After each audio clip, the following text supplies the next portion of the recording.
Contract பத்தி இனிமே அவர் பேசினா உண்டெல்லாம் ஆக்கிடுவேன்னு சொல்லிட்டு முந்திர கொட்ட மாதிரி நான் தான் அதை பத்தியே பேசிட்டு இருக்கேன். நாளைக்கு வேலிடிட்டி பீரியட் முடிய போகுதுன்னு நீயா இதுக்கடி வாய் விடுற? Mental mental.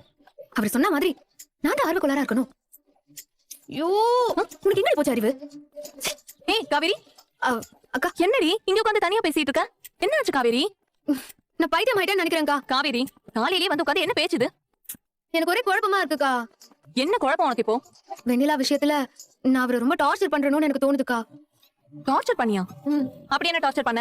இல்ல, வெண்ணிலாவை ஹாஸ்பிடல்ல சேர்த்துட்டு வர சொல்லி தாத்தா அவர்கிட்ட சொல்லி அனுப்புனாரு. ஆனா அதையும் மீறி அவர் திரும்ப கூட்டிட்டு வந்துட்டாரு. ஆமா, ஹாஸ்பிடல்ல சேர்த்துட்டு வந்துருவாருன்னு அம்மா கிட்ட சொல்லிட்டு இருந்தியாமே, திரும்ப கூட்டிட்டு வந்துட்டாருன்னு அம்மா சொல்லிட்டு இருந்துச்சு. அதை வச்சு அவர்கிட்ட சண்டை கிட்ட போடுறியா? நான் சண்டை போட்டேனா போடலையான்னு புரியாம தான் இப்படி வந்து புலம்பிட்டு இருக்கேன்க்கா. ஏய், புரியுற மாதிரி சொல்லுடி. அந்த வெண்ணிலாவை திரும்ப அடிச்சுட்டு வந்ததும் என் மூஞ்சி இஞ்சி தின்ன குரங்கு மாதிரி ஆயிடுச்சு போல. அதை அவர் கண்டுபிடிச்சிட்டாரு. என்கிட்ட ஏதோ சமாதானமா பேச வந்தாருக்கா. ஆனா நாள எப்படா வந்து வாயை கொடுப்பாருங்கிற மாதிரியே வெயிட் பண்ணிட்டு இருந்து புடிச்சு பொறாண்டி விடாத குறையா சம்பந்தம் இல்லாம என்னென்னத்தையும் உளறி கொட்டிட்டேன்க்கா. பேசி முடிச்சுட்டு தான் யோசிச்சு பார்த்தேன். நான் என்னென்ன பேசினேன்னு எனக்கே புரியலக்கா. அவர் பாவம்க்கா. அவரு ஒரு மாதிரி அப்படியே குழம்பிட்டே போயிட்டாரு. அவர் வேற வழியே இல்லாம தான் வெண்ணிலாவை கூட்டிட்டு வந்திருக்காருன்னு எனக்கே நல்லா தெரியுது. இருந்தாலும் அவர் என்ன பேச வராருன்னு முழுசா பேச கூட விடாம படுத்தி வச்சுட்டோன்னு இப்பதாங்க எனக்கு ஃபீல் ஆகுது. அக்கா, நான் எவ்வளவு சீரியஸா பேசிட்டு இருக்கேன், உனக்கு சிரிப்பு வருதா?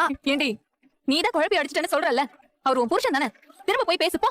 இது ஒரு பிரச்சனை வந்து உட்காந்து புலம்பிட்டு இருக்கப்போ. 4வது கட்டுரை நாலடியாரில் தனி மனித வாழ்வியல் ஆகும். பொறையுடைமையில் ஒவ்வொரு தனி மனிதனின் சமூக அணுகுமுறை அமைந்துள்ளது. பிறர் மனைவியை விரும்பாமல் இருப்பதும், ஈகை, மெய்மை, தீவினை, அச்சம், அறம், வலியுறுத்துதல், நல்லவர்களோடு சேருதல், துறவு நெறியினை மேற்கொள்ளும் பாங்கு ஆகியவற்றை எடுத்துரைக்கிறது.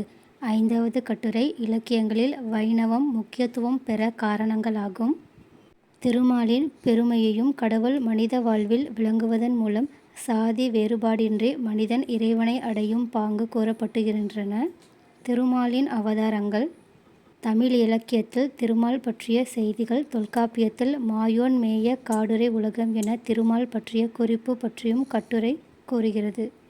6வது கட்டுரை தமிழர் பண்பாட்டில் விருந்தோம்பல் ஆகும். தமிழருக்கே உரிய சிறப்பு விருந்தோம்புதல் என்றும் விருந்தோம்பல் திருக்குறள்களிலும் சங்க இலக்கியங்களிலும் காப்பியங்களிலும் பக்தி இலக்கியங்களிலும் எடுத்துரைப்பது புலனாகின்றது.